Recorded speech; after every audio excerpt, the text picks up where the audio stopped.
Charge de charge.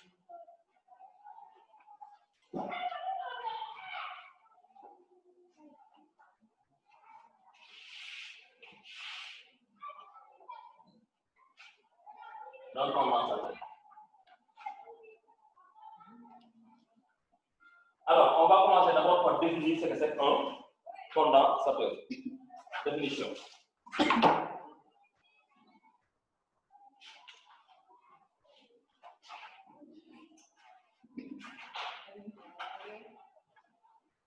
Un condensateur est un composant électrique constitué de deux surfaces métalliques. Un condensateur est un composant électrique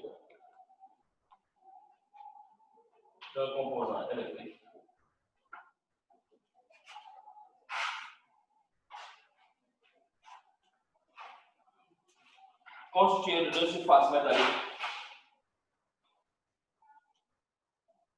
Constitué de deux surfaces métalliques.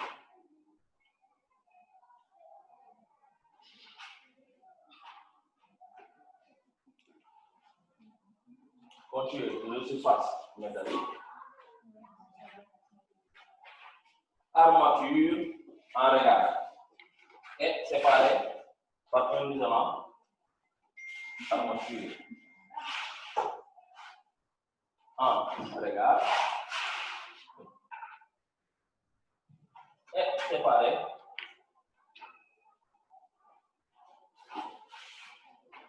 par un isolant appelé diélectrique.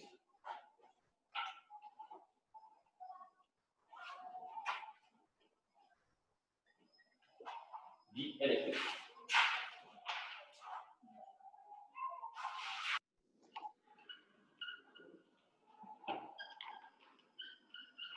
Good.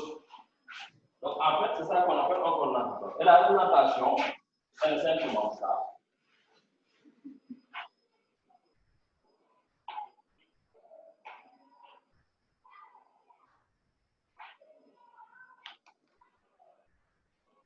Et voici notre condensateur. On fait très attention à ne pas confondre cette représentation-là à la représentation d'un générateur. Un générateur est toujours représenté comme ça. Une grande barre et une petite barre. Alors que pour un condensateur, les deux barres ont la même longueur, ok? La même distance.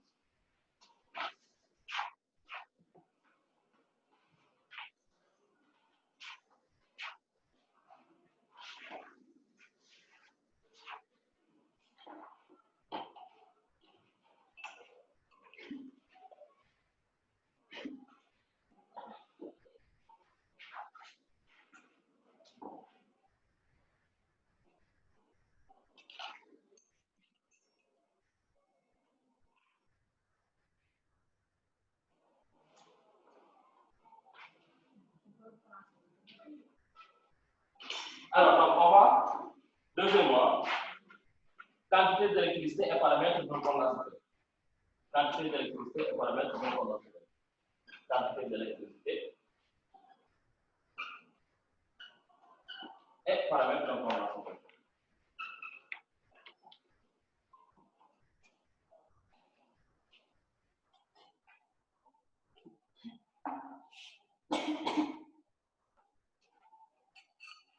Quantité d'électricité est paramètre d'un condensateur.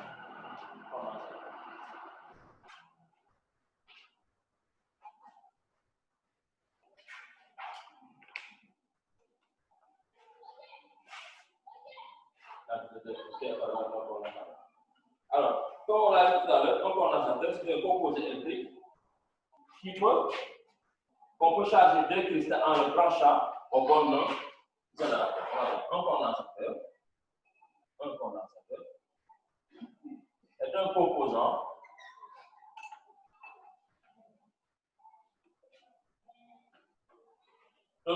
électrique qu'on peut charger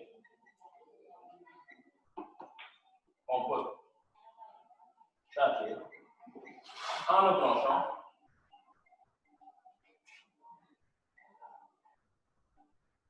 au bord d'un générateur.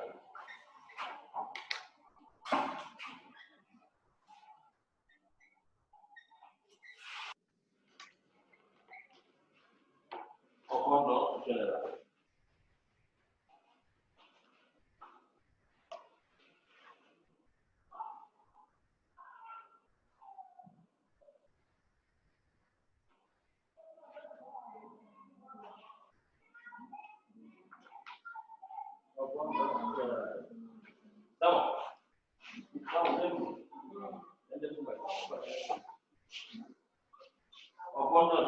C'est bon.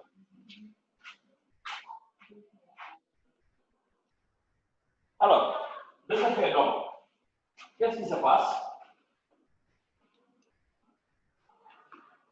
si on a notre condensateur qui est là,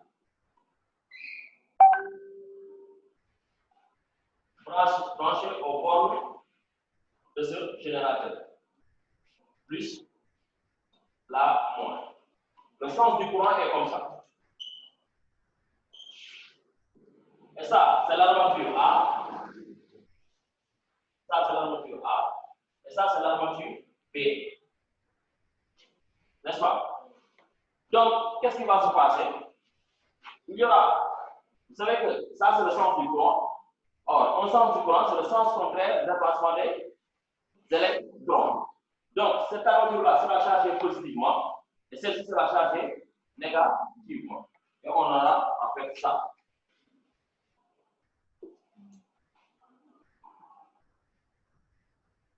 Et ce qui fait que l'expérience montre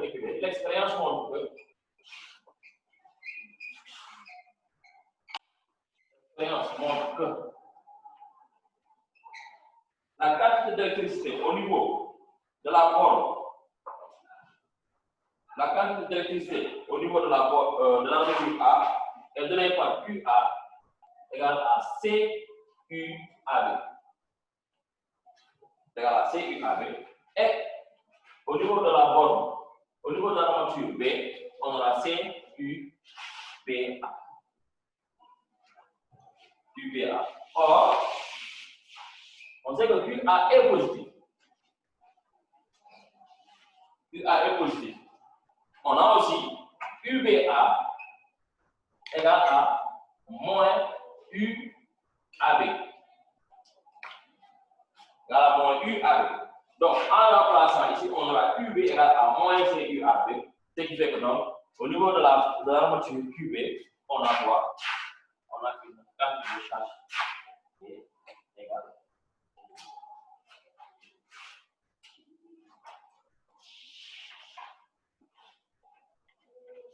Donc, on se retrouve avec quoi? On se retrouve avec QB est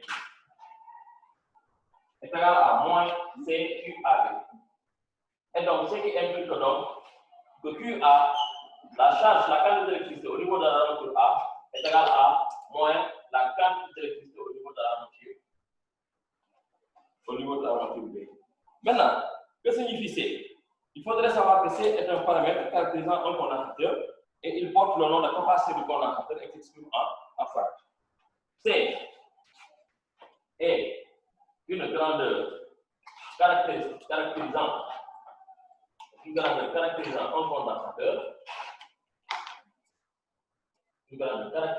un condensateur.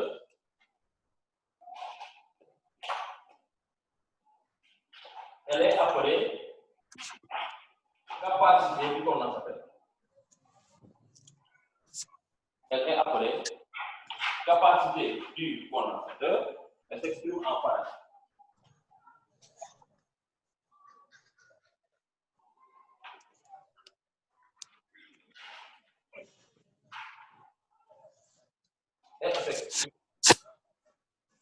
Votre micro, s'il vous plaît. Le micro. Parle-moi de ton micro, s'il te plaît. Voilà. Elle s'exprime en parenthèse. Good.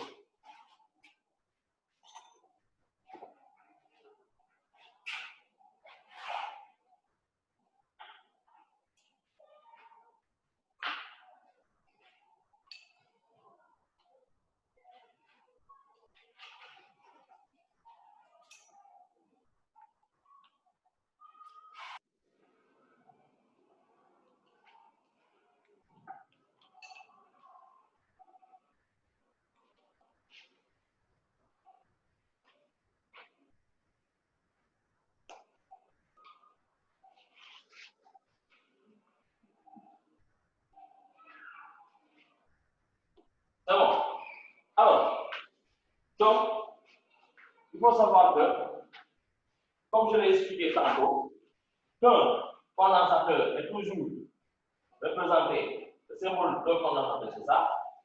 Alors, cet espace-là, qui se trouve entre les deux armatures, est appelé le diélectrique. Maintenant, cet espace-là, peut être le vide. Si cet espace-là, c'est le vide, on a une manière de calculer la capacité du condensateur. Si cet espace-là, c'est autre que le vide aussi, on a ce qu'on appelle une autre façon de calculer la capacité C. Donc, on va dire, si le diélectrique, c'est ça qu'on appelle le diélectrique, l'espace régnant entre les deux armatures. Si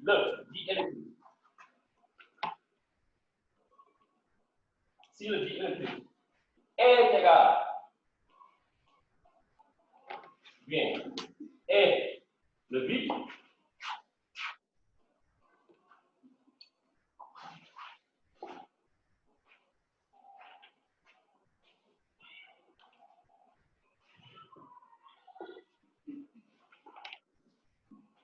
si le diélectrique est égal au vide,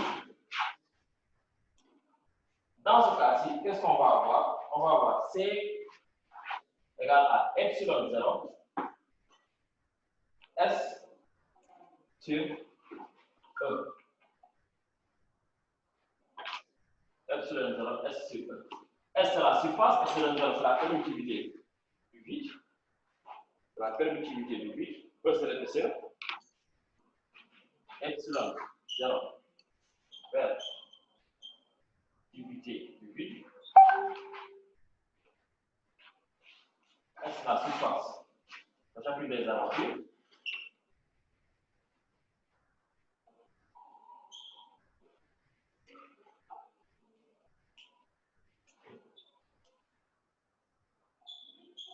E, c'est l'épaisseur de l'isolant.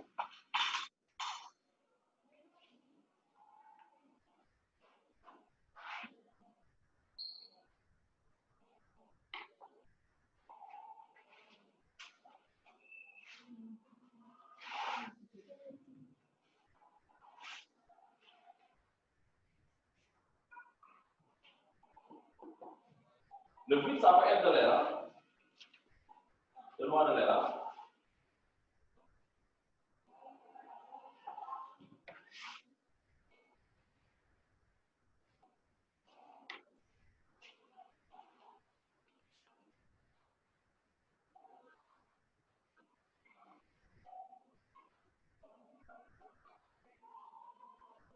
Maintenant, si au niveau du diélectrique, on a un isolant, si le diélectrique est un isolant, autocolère que le vide,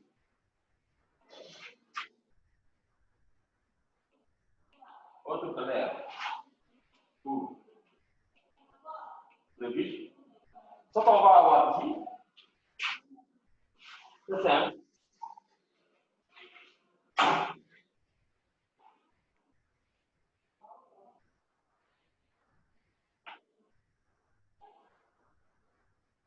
Donc, on aura, dans ce cas-ci, C égale epsilon S sur E avec epsilon égale à epsilon 0, epsilon R. Donc, dans ce cas, C égale à epsilon 0, epsilon R, S sur E. Bien vu. C'est epsilon R là, c'est la permittivité relative. Ok? C'est la permittivité relative, c'est-à-dire la permittivité de l'isolant par rapport à l'air. Et le S et le E représentent la même chose que tout à l'heure. Epsilon R égale à permittivité relative. Et donc, si on applique ça, on va attaquer ce qu'on appelle les associations de condensateurs. Association de condensateurs. Condensateur en série et condensateur en parallèle.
Alors, donc là, on va parler de l'association de condensateurs.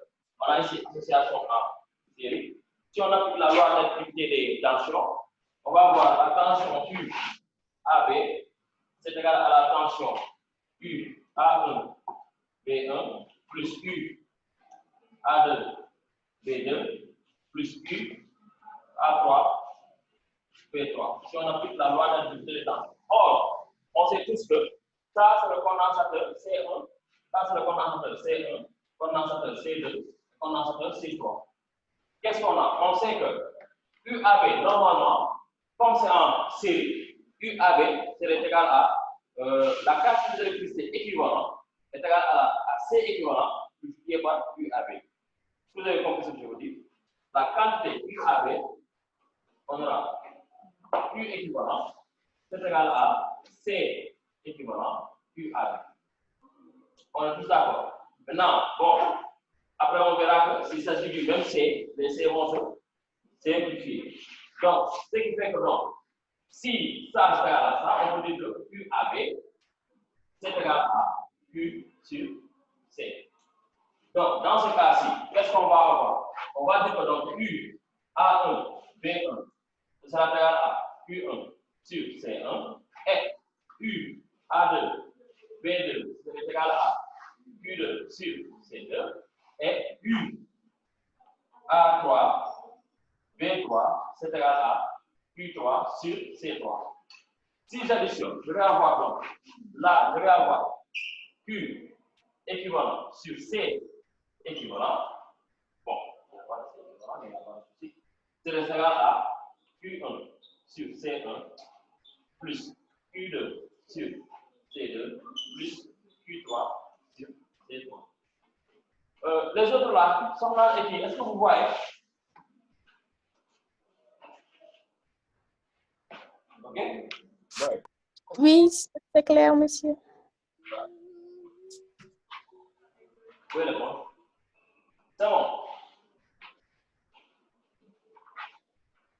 Alors, donc,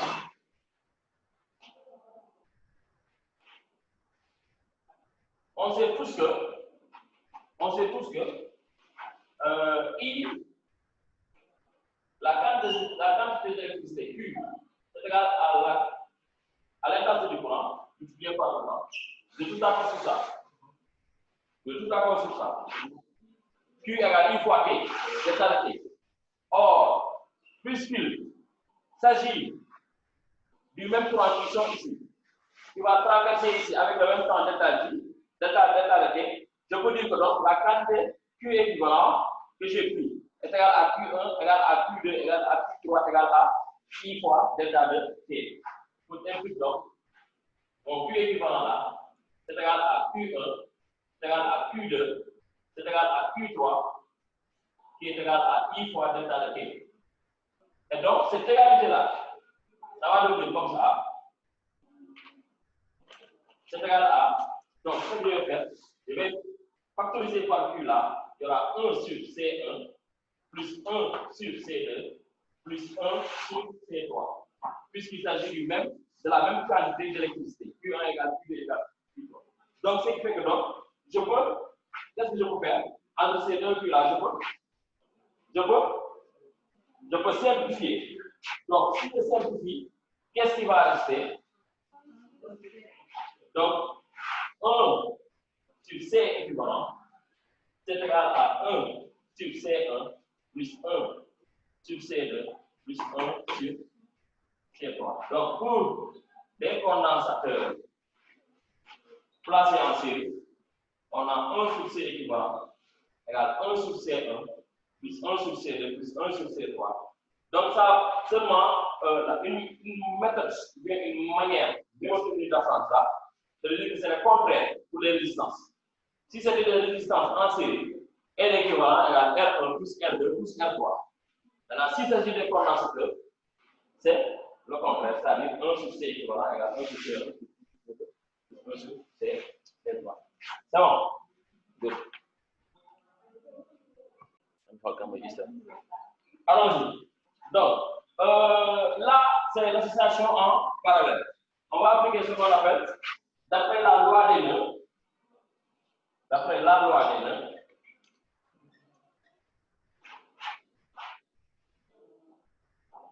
qu'est-ce qu'on a? I égale I1 plus I2 plus I3. Or, I égale A, Q sur delta T, n'est-ce pas? I1, même chose, Q1 sur delta T, I2, Q2 sur delta T, I3, Q3 sur delta T. Ce qui fait que donc, si je remplace dans cette relation-là, je vais avoir Q sur delta T égale Q1 sur delta T plus Q2 sur delta T plus Q3 sur delta T. Et quand on va faire les delta T, elles vont se simplifier et du coup, on va avoir Q égale Q1 plus Q2 plus Q3. Or, on sait tous que à quoi est égal à Q par rapport à C? À quoi est égal à Q par rapport à C? À quoi est égal à Q par rapport à C?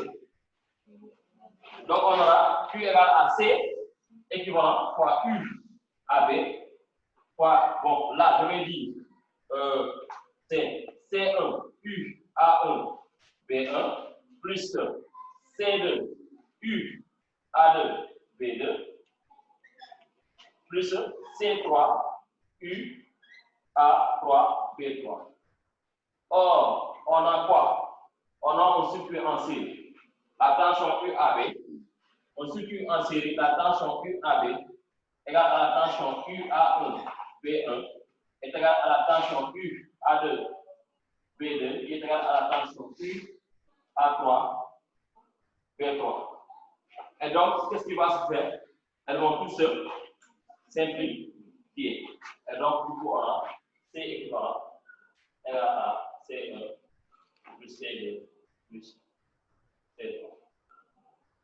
Donc, quand on a des condensateurs en série, la capacité équivalente est donnée par ça.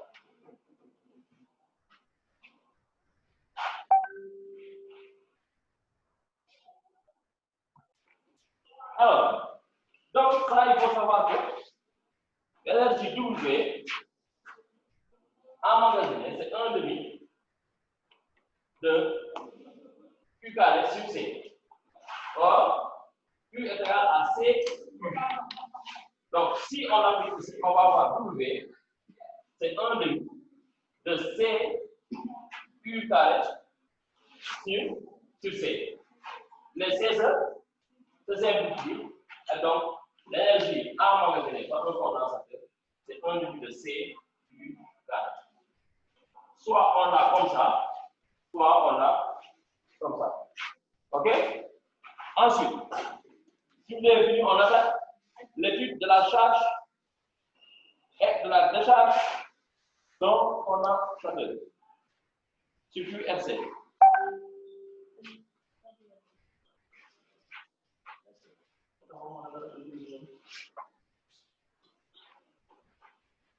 Étude de la charge. Donc, on a fait.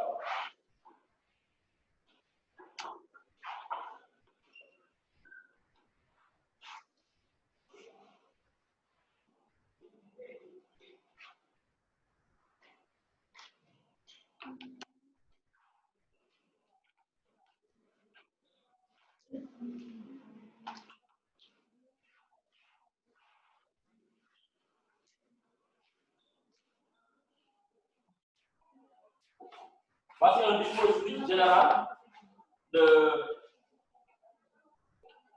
charge et décharge d'un condensateur. Une fois que cet interrupteur-là est à la position 1, on est en position de charge du condensateur. Alors, on va dire interrupteur.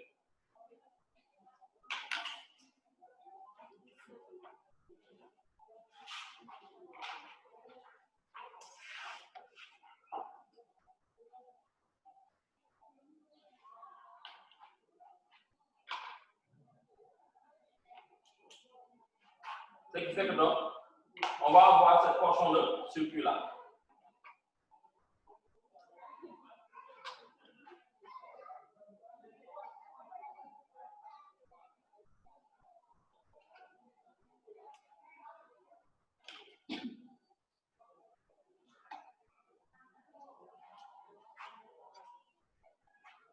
Et voici le circuit qu'on a, circuit de stade.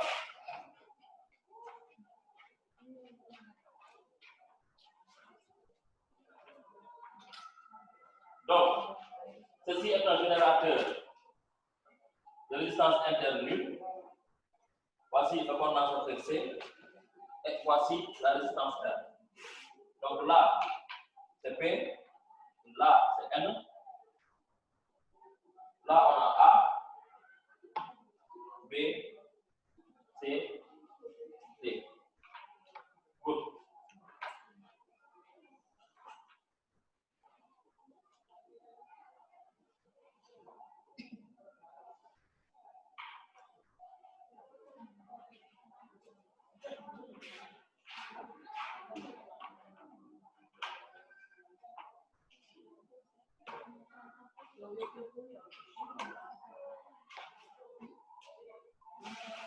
Alors là, on va établir l'équation différentielle.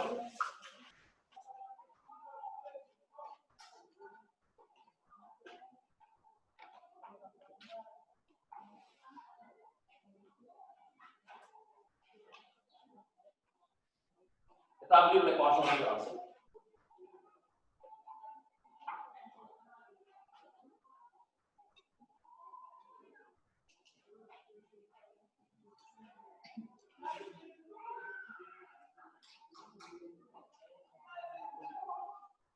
Établir l'équation différentielle.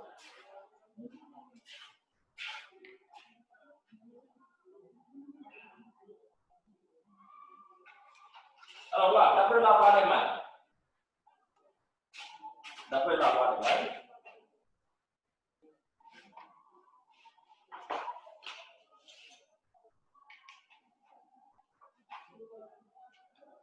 on a UNP plus UPA plus UAB plus UBC plus UCD plus UDL égale à 0. On a ça. Ensuite, on sait tous que UNP est égal à moins E. N'est-ce pas? UNP est égal à moins E.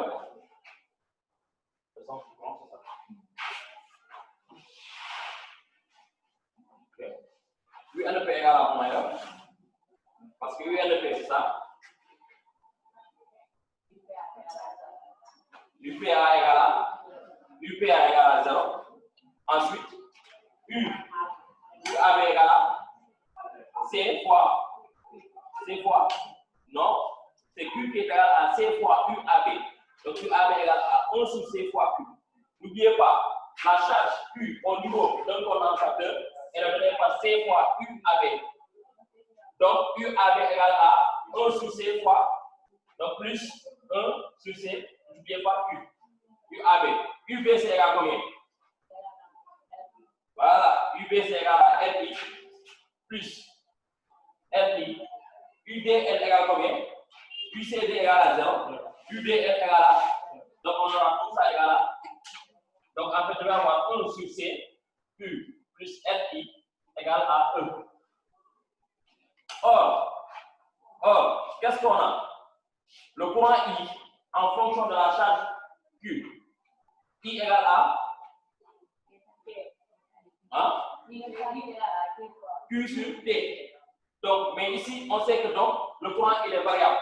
Si le courant est variable, on a donc I égale à D de Q, c'est la variation de la charge. C'est D sur D de T de Q, c'est la variation de la charge. Donc, si ça, on a ça, ce qui fait que donc là, si je remplace dans cette équation-là, implique donc je vais avoir 1 sur C.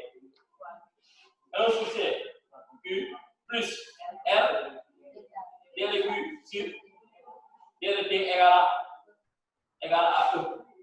Je divise partout par, si je divise partout par R, je vais répondre, on va effacer là-bas. Donc n'oubliez pas, ça c'est le dispositif général. J'ai mis l'interrupteur à la position 1 pour avoir une charge. Après, à la position 2, on aura une décharge. Donc je vais passer ici. N'oubliez pas. Oui. Le sens, c'est le sens de parcours du courant. Si je fais la loi des mailles, je dois décider le sens de parcours et le sens de parcours que je prends, et le sens de parcours du courant. C'est bon. Alors, dans ce cas-ci, si je divise partout par R, l'équation là va devenir D de Q sur D de T plus 1 sur R, C, Q égale à E sur R. Et voici l'équation différentielle sous forme de Q.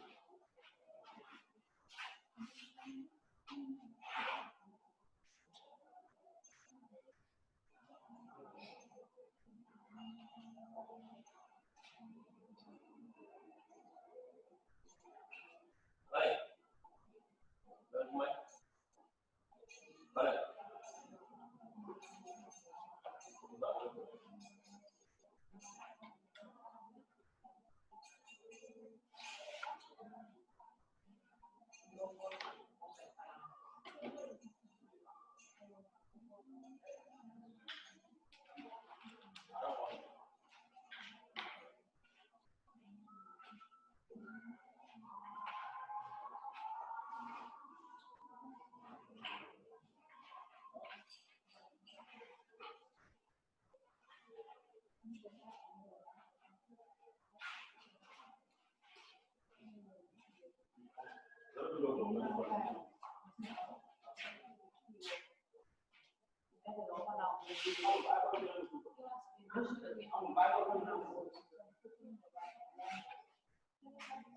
C'est bon.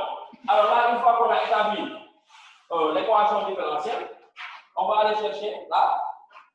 On va chercher quoi? La solution de. Voilà, donc établir la solution de l'équation différentielle. Établir la solution de l'équation différentielle. Établir la solution de l'équation différentielle. Établir la solution de l'équation différentielle.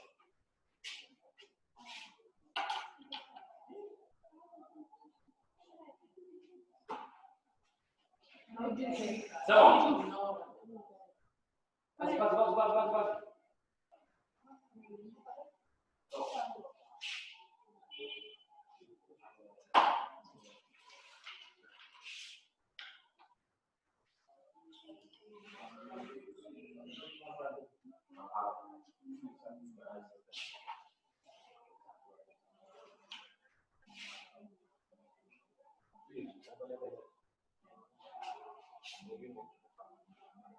Alors, établir ça.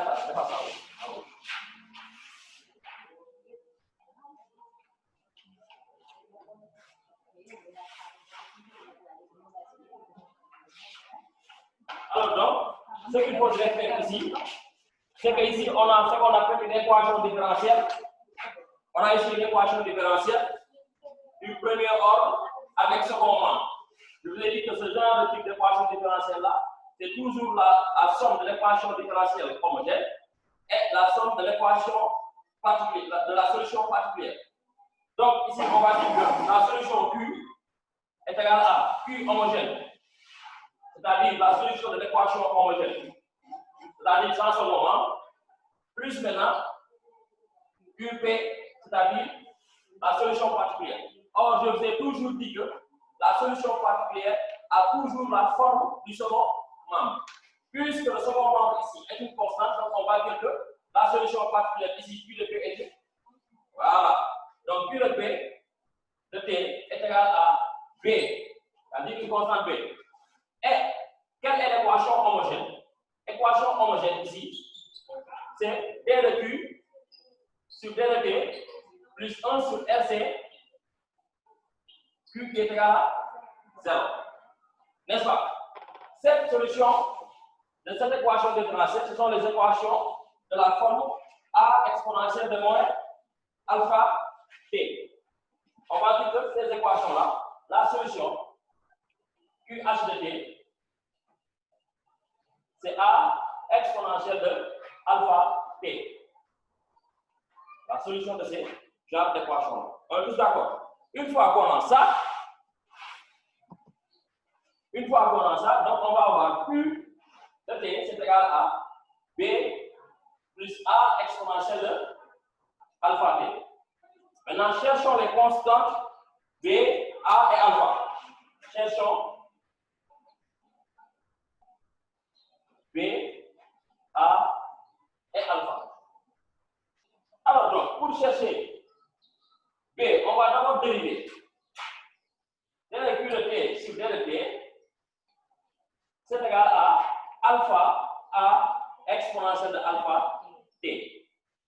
Si on remplace ça dans notre équation ici, cette équation-là, on va avoir ici alpha A exponentielle de alpha T, alpha A exponentielle de alpha T, plus 1 sur RC Q, ça va donner plus 1 sur RC, facteur de B, plus A exponentielle de alpha T, tout ça c'est égal à 1 sur. Vous vous rappelez, je vous avais bien dit que celui qui comprend le dipôle RL comprend tout. Vous comprenez le dipôle RL, vous comprenez tout. C'est de la même manière qu'on a utilisé pour sortir les solutions de l'équation différentielle pour un dipôle RL. De la même manière aussi, on va faire pour sortir les solutions de l'équation différentielle pour un dipôle RC. C'est la même chose. Donc, qu'est-ce qu'on fait ici? On fait alpha A exponentielle de alpha T plus B sur RC plus A sur RC exponentielle de alpha T est égal à E sur R. Une fois qu'on fait ça, qu'est-ce qu'on va faire? On va factoriser par A exponentielle de alpha B.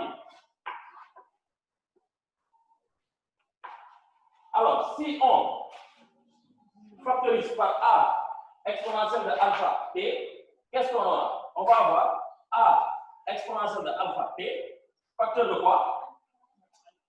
Alpha plus 1 sur RC plus B sur RC égale à E sur R. Maintenant, par identification, on aura A plus 1 sur RC égale 0, alpha plus 1 sur RC égale à 0. Pourquoi?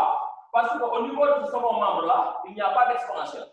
Donc, s'il n'y a pas d'exponentiel, c'est-à-dire ce produit-là est égal à 0. Multiplié par ça, ça donne 0. Donc, il n'y a pas d'exponentiel ici.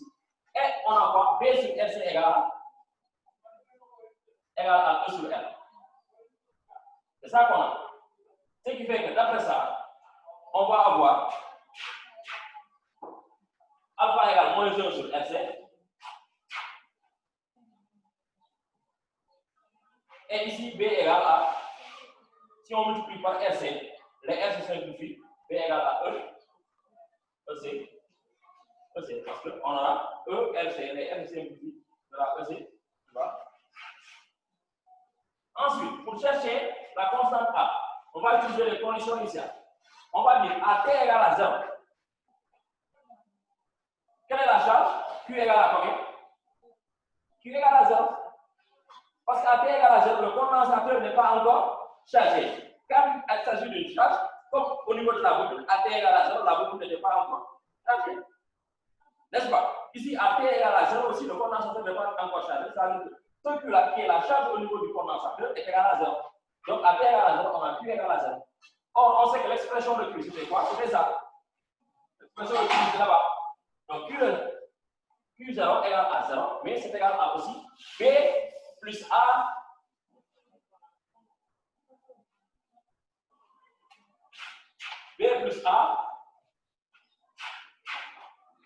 exponentielle de 0. Parce qu'on en face, normalement on devait faire exponentielle de alpha t. Mais on a dit t égale à 0, alpha fois 0, ça donne 0. Exponentielle de 0, ça donne 1. Donc, tout ça, je vais dire que B donc, plus A égale à 0. Et du coup, A égale à moins B. Et du coup, A égale à moins. A égale à moins B.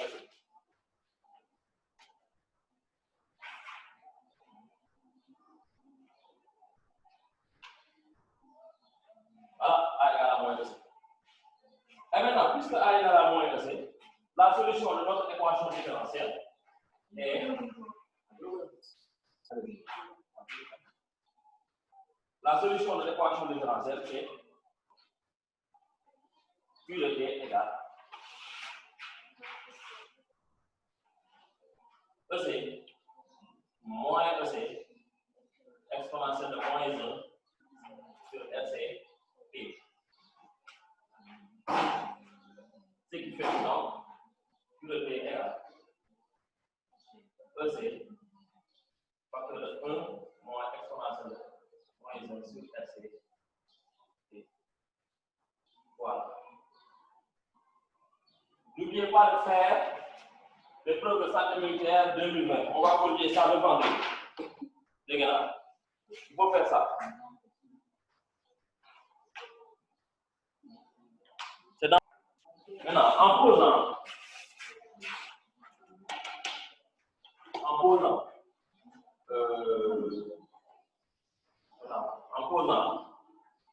c'est pas ça en posant, mais Q0 égale à E fois C et taux égale à quoi? FC.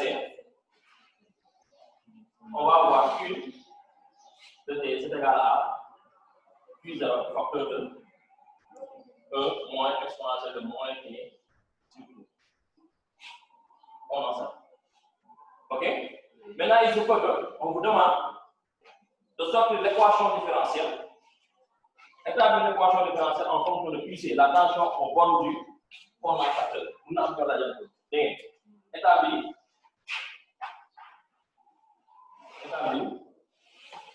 l'équation différentielle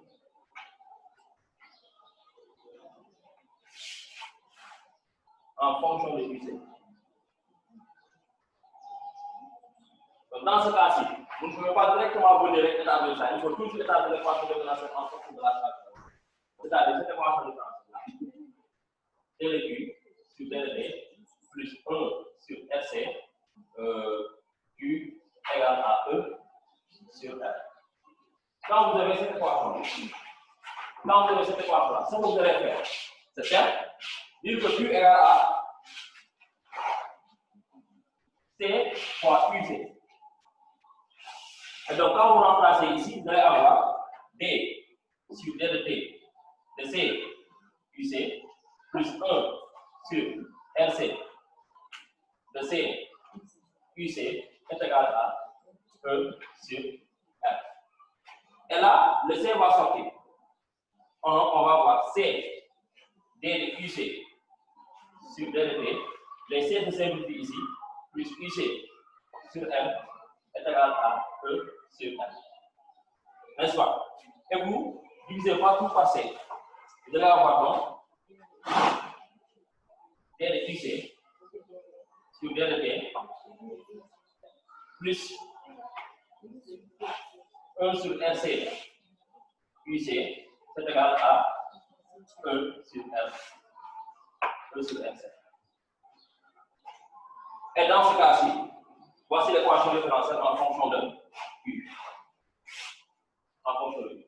Maintenant, la solution, il suffit de prendre ici, remplacer Q par C de QC. Donc on va avoir donc C QC égale à E C moins E C expo de moins 1 sur RC T. Et qu'est-ce qui va se passer? Les C circonfléchis éclairés, QC égale à 2. À partir de 1, on a l'exponentielle de, on est sur ça pour dire. OK? N'est-ce pas? Et en remplaçant qui est par F taux par FC, on a ça. Donc, QC égale à 1. À partir de 1, on a l'exponentielle de moins et sur tout.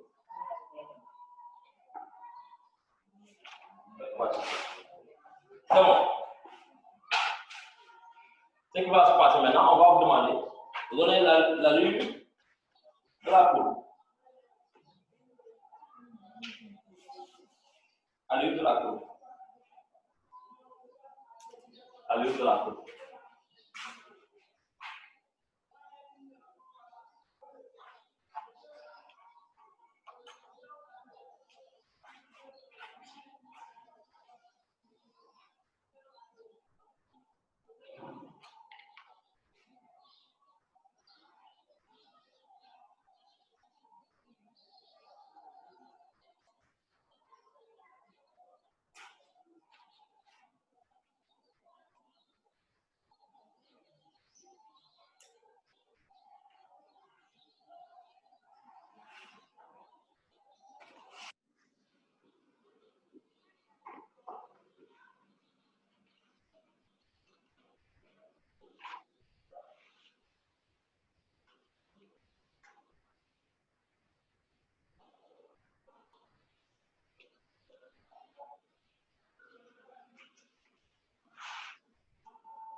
C'est bon. Alors, donc là, comme on a fait la fois passée, on avait fait quoi? On avait dérivé, on avait multiplié le but en borne, et on savait tous que l'allure de la courbe sera comme ça.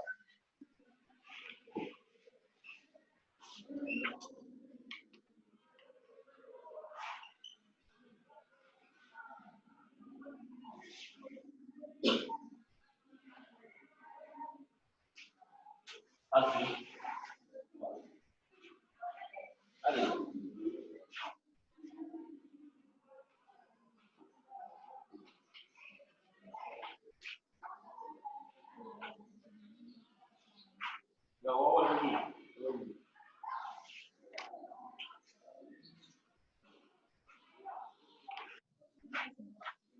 Et donc, c'est bon.